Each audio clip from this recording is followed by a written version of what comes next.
अगला क्वेश्चन हमारा है, यदि चमेली के पास खर्च करने के बाद अपने धन 75% खर्च करने के बाद अपने धन का 600 रुपये बचे, तो याद करना है हमें कि शुरुआत में उसके पास कितने रुपए थे। मतलब 75% वो अपने धन का, अपने पैसों का खर्चा कर देती है, तो उसके पास सिर्फ 600 रुपये बचते हैं। तो कितने रुपए उसने लिखा हुआ है, शुरुआत में उसके पास कितने रुपए थे। तो हम क्या मान लेंगे, सबसे पहले हम मान लेंगे कि चमेली के पास कितने रुपए थे। माना चमेली के पास शुरू में कुल रुपए बराबर x, कितने रुपए हैं, x रुपए हैं। ठीक, तो अब चूंकि वो क्या कर रही है, x का कुल कितने रुपए खर्चा कर रही है, कुल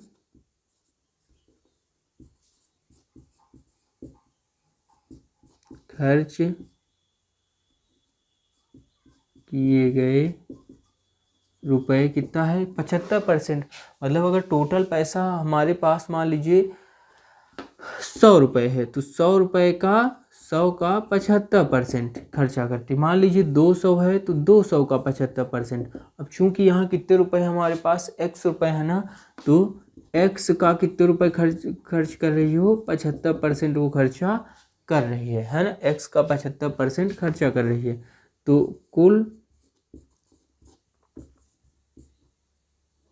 बचे हुए पैसे कितना हो जाएगा, x का 100 माइनस 75 है ना। अगर वो 75% खर्चा कर रही है तो मतलब टोटल परसेंट कितना होता है, 100 है ना।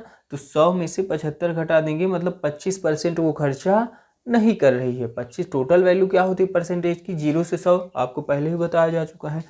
x का 100 माइनस 75 मतलब x का 25% वो खर्चा नहीं कर रही। अब बोलता है कि बचे हुए पैसे कितने हैं उसके पास, टोटल रुपीज है 600 रुपये, तो मतलब x का 25% ही 600 की वैल्यू है, मतलब 25% की वैल्यू हुई 600 रुपये है। तो अतः क्या लिख देंगे, प्रश्नानुसार, अतः प्रश्नानुसार। अब x का 25%, x का 25% बराबर कितने रुपए आ जाएगा, 600। क्यों, क्योंकि 600 रुपये वो बचत कर रही है, 600 रुपये बच रहा है, कुछ रुपए थे उसके पास, वो उसका 75% वो खर्चा कर देती है। तो हमने मान लिया कि x रुपए है हमारे पास, तो x का वो 75% खर्चा कर रही है। तो x का 75 अगर खर्चा कर रही है तो x 25% बच रहा है, तो x का 25% बचा। अब ये x का 25% किसके बराबर है, 600 रुपये के। x का 25 मतलब टोटल वैल्यू x है ना, कुल रुपयों की संख्या। तो x का 25% अगर 100 है तो का मतलब होता है गुणा, और 25% मतलब पर 100% हट गया इक्वल टू 100।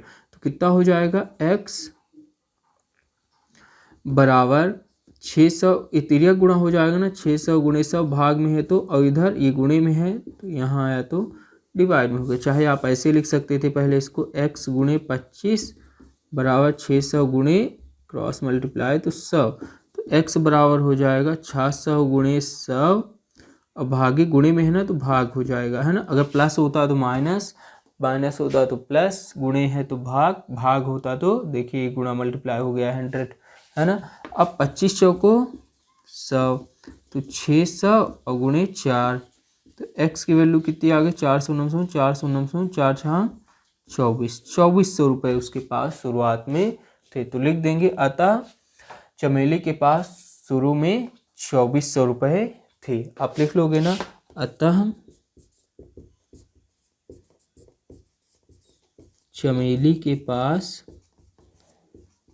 शुरुआत में 2400 रुपये थे। ठीक है ना। अब इसी को अगर इंग्लिश से लिखना हो तो कैसे लिखेंगे,